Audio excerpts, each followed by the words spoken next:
नमस्कार. मी प्राध्यापक डॉक्टर भीमराव पाटील. आपण पाहत आहात चक्रवर्ती यूट्यूब चॅनल. आत्ता आपण आलो आहोत बिहार राज्यामध्ये, बिहार शरीफ जिल्ह्यामध्ये, अर्थात नालंदा जिल्ह्यामध्ये प्राचीन विश्वविद्यालय नालंदा परिसरात. हे आहे नालंदा विद्यापीठ. प्राचीन नालंदा विद्यापीठाचे अवशेष. नालंदा हे एक ऐतिहासिक शहर आहे. तथागत भगवान बुद्ध या नालंदामध्ये आले होते. त्यांनी या ठिकाणी धम्मोपदेश दिला होता. म्हणून सम्राट अशोक राजाने या ठिकाणी एका बौद्ध विहाराची स्थापना केली. त्यानंतर इसवी सनाच्या 5व्या शतकामध्ये गुप्त राजा कुमारगुप्तने याच महाविहाराचे रूपांतर एका प्राचीन बौद्ध विद्यापीठामध्ये केले. इसवी सनाच्या 5व्या शतकापासून इसवी सनाच्या 12व्या शतकापर्यंत हे प्राचीन नालंदा बौद्ध विद्यापीठ संपूर्ण जगामध्ये ज्ञानाचा आणि शिक्षणाचा प्रसार करत होते. या विद्यापीठामध्ये एकूण 10,000 विद्यार्थी शिक्षण घेत होते, तर 1500 प्राध्यापक या ठिकाणी अध्यापनाचं काम करत होते. जगातलं सर्वात मोठं विद्यापीठ, गुणात्मक दर्जेदार शिक्षण देणारं विद्यापीठ. या विद्यापीठामध्ये शिक्षण घेण्यासाठी येणाऱ्या विद्यार्थ्यांना प्रवेश परीक्षा द्यावी लागायची.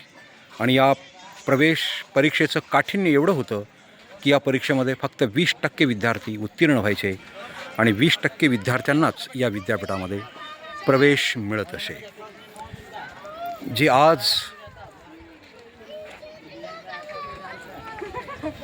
च्या शिक्षणाचा दर्जा पाहता प्राचीन काळातील या नालंदा विद्यापीठाच्या शिक्षणाचा दर्जा किती उच्चतम होता हे आपल्या लक्षात येईल.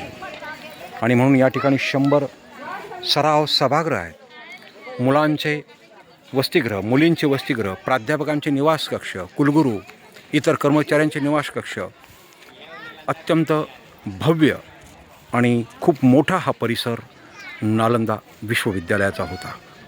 या विद्यापीठामध्ये 18 विद्या, 64 कला, सर्व विषयाचं ज्ञान या ठिकाणी दिलं जात होतं. परीक्षा पद्धत, येथील पेपर खूपच दर्जेदार अशा पद्धतीचे होते. इथले वसतिगृहाच्या खोल्या, तसेच वर्गखोल्या, सभागृह याची उत्तम अशा प्रकारचं नियोजन या ठिकाणी करण्यात आलेलं होतं. आणि म्हणून या विद्यापीठाचा जो काही दर्जा आहे, गुणात्मक शिक्षणाचा दर्जा आहे, तो जगामध्ये प्रसिद्ध होता. म्हणून जगातले सर्व विद्यार्थी या विद्यापीठामध्ये शिकायला येत होते. आणि प्राचीन नालंदा विद्यापीठ संपूर्ण जगामध्ये ज्ञानाचं नेतृत्व करत होतं. ज्ञानाची वैभवशाली परंपरा या प्राचीन नालंदा विद्यापीठाने भारतामध्ये जोपासण्याचं काम केलेलं आहे. म्हणून भारतीय म्हणून आपल्याला गर्व आहे, अभिमान आहे की या देशामध्ये इतकं गुणात्मक आणि दर्जेदार शिक्षण देणारं प्राचीन काळातील एक नालंदा विद्यापीठ या देशामध्ये ज्ञानदानाचं काम करत होतं. आणि संपूर्ण देशातले विद्यार्थी या विद्यापीठामध्ये येत होते. म्हणून तर एक ज्ञानाचं वैभवशाली केंद्र म्हणून या विद्यापीठाची ओळख संपूर्ण भारतामध्ये होती. विद्यार्थी मित्रांनो, आणि मग 12व्या शतकामध्ये बख्तियार मोहम्मद खिलजी यांनी या विद्यापीठावर आक्रमण केलं आणि हे विद्यापीठाला आग लावली. त्यावेळेस या विद्यापीठाचं ग्रंथालय 6 महिने जळत होतं. विचार करा, हे ग्रंथालय 9 मजली होतं. लाखो पुस्तकं या आगीमध्ये जळाले. 6 महिने जर हे विद्यापीठाचं ग्रंथालय जळत असेल तर ग्रंथालय किती मोठं असेल, पुस्तकाचा संग्रह किती असेल. सर्व भाषेचे, सर्व पंथ, सर्व संप्रदाय याचा अभ्यास करणारं हे बौद्ध नालंदा विद्यापीठ खऱ्या अर्थानं जगाचं ज्ञानाचं मुख्य केंद्र होतं. आज त्या ज्ञान परंपरेचा इतिहास सांगत हे भग्नावशेष आजही या नालंदा विद्यापीठाच्या परिसरामध्ये उभे आहेत. आणि म्हणून आपण पाहत आहात नालंदा विद्यापीठ, जिल्हा नालंदा, बिहार. आज 7 ऑक्टोबर 2024 रोजी आपण या नालंदा विद्यापीठाला भेट दिलेली आहे. आणि आपण पाहतात हे संपूर्ण नालंदा विद्यापीठाचे हे अवशेष लाल इटांमध्ये बांधलेलं, अत्यंत कलाकुसर केलेलं, शिल्पांकन केलेलं हे अतिशय सुंदर अशा प्रकारचं नालंदा विद्यापीठ आपण पाहत आहात. या ठिकाणी गरीब आणि होतकरू विद्यार्थ्यांना विनामूल्य निशुल्क शिक्षण होतं. त्यांच्या राहण्याची व्यवस्था, भोजनाची व्यवस्था आणि शिक्षण निशुल्क दिलं जात होतं. म्हणजे आज जे विनाअनुदान शिक्षण पद्धत, डोनेशन भरा आणि शिक्षण घ्या, याच्या उलट या देशामध्ये कधी काळी हेच नालंदा बौद्ध विद्यापीठ गोरगरीब विद्यार्थ्यांना निशुल्क शिक्षणाची व्यवस्था या ठिकाणी होती. राहण्याची व्यवस्था, भोजनाची व्यवस्था आणि शिक्षणाची व्यवस्था निशुल्कपणे या ठिकाणी होती. आणि तेही गुणात्मक आणि दर्जेदार अशा पद्धतीचं शिक्षण या नालंदा विद्यापीठातून दिलं जात होतं. आणि म्हणूनच तर हे विद्यापीठ संपूर्ण जगामध्ये प्रसिद्ध होतं. पाहत आहात तुम्ही नालंदा विद्यापीठातील प्राचीन बुद्धस्तूपांचा हा समूह. हे संपूर्ण बौद्ध स्तूप आहेत.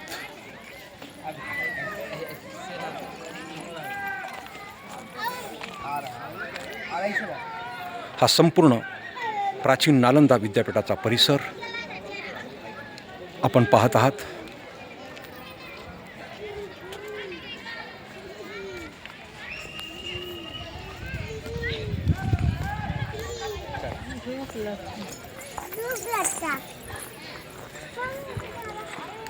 दररोज देशविदेशातून हजारो पर्यटक या नालंदा विद्यापीठाचे भग्न अवशेष पाहायला येत असतात.